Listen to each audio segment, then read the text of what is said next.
ada sekitar 8 sampai 12 menit itu setiap itu ada kejadian satu kejadian ya. TKP itu yang paling utama karena semua barang bukti, petunjuk dan semua peristiwa pengungkapan itu berada di TKP.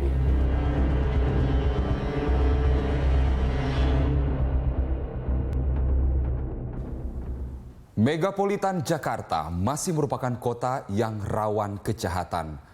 Meski tren angka kriminalitas turun sedikit dibandingkan tahun 2015, waktu terjadinya kejahatan atau crime clock sepanjang tahun 2016 lebih cepat. Setiap 12 menit lebih 18 detik terjadi satu kejahatan di wilayah Polda Metro Jaya. Lalu bagaimana dengan kasus pembunuhan? Di kota yang dihuni 10 juta jiwa ini, ada satu orang terbunuh setiap 5 hari. Sejumlah kasus pembunuhan dengan sigap mampu dituntaskan oleh kepolisian. Namun sejumlah kasus lain masih remang-remang dan bahkan ada kasus yang masih gelap. Saya Carlos Michael mengajak Anda menyimak in-depth 5 hari 1 nyawa.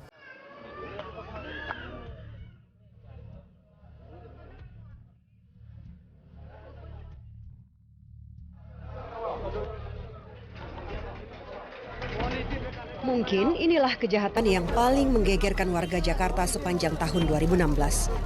Perampokan disertai pembunuhan di Pulau Mas, Jakarta.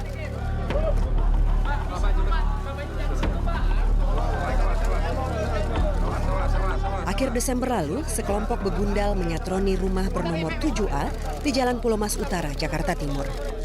Tujuannya merampok harta pemilik rumah yaitu Dodi Triyono, seorang pengusaha tajir di bidang properti.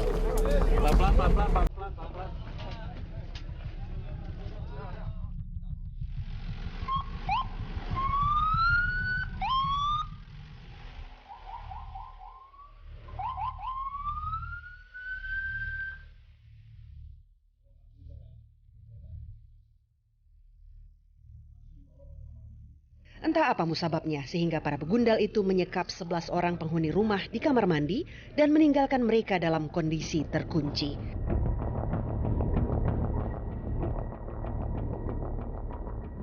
Di kamar mandi berukuran 1,5 kali 1,5 meter persegi itulah Dodi Triyono dan 10 orang lainnya berjuang untuk tetap hidup. Mereka yang meninggal adalah Dodi Triyono, 2 anaknya Dionika Arika dan Dianita Gema. Lalu Amelia Kalista, kawan Dianita yang kebetulan bertamu ke rumah itu, serta 2 sopir yaitu Yanto dan Tasrok. Terbongkarnya pembunuhan sadis ini berkat Sheila Putri, kawan dari salah seorang anak Dodi. Pagi itu, Selasa 26 Desember 2016, Sheila pergi ke rumah korban. Di rumah yang tak terkunci itu, Sheila mendengar rintihan. Sheila lantas melapor ke security dan polisi. Petugas keamanan dibantu warga lalu mendobrak kamar mandi yang ternyata dijejali 11 orang. 5 orang sudah tidak bernyawa dan seorang lagi meninggal saat dilarikan ke rumah sakit. Pembunuhan sadis di Pulau Mas ini merebut perhatian media massa. Untuk sementara, memalingkan publik dari panasnya politik lokal bernama pemilihan gubernur dan wakil gubernur DKI Jakarta.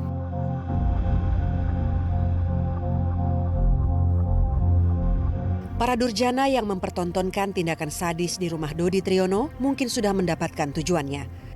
Namun, selalu ada jejak yang mengantarkan polisi untuk memburu para pelaku. Dan jejak itu adalah CCTV atau Closed Circuit Television, piranti yang berfungsi sebagai kamera pengintai yang dapat merekam gambar dan suara. Berbekal informasi dari CCTV inilah, polisi menyibak komplotan penjahat yang beraksi di Pulau Mas beberapa hari kemudian. Pembunuhan sadis di Pulau Mas hanya satu dari 43 ribuan kasus kejahatan yang menghumbalang Jakarta sepanjang 2016.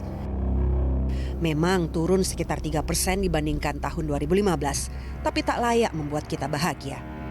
Dan perampokan seperti yang terjadi di Pulau Mas meningkat 12% dibandingkan tahun 2015. Sementara kasus pembunuhan turun 5%-an, dari 75 kasus pada tahun 2015 menjadi 71 kasus di tahun 2016. Untuk kasus pembunuhan ya, kasus pembunuhan juga kita mengalami penurunan juga dari tahun 2015 dan tahun 2016 itu ya.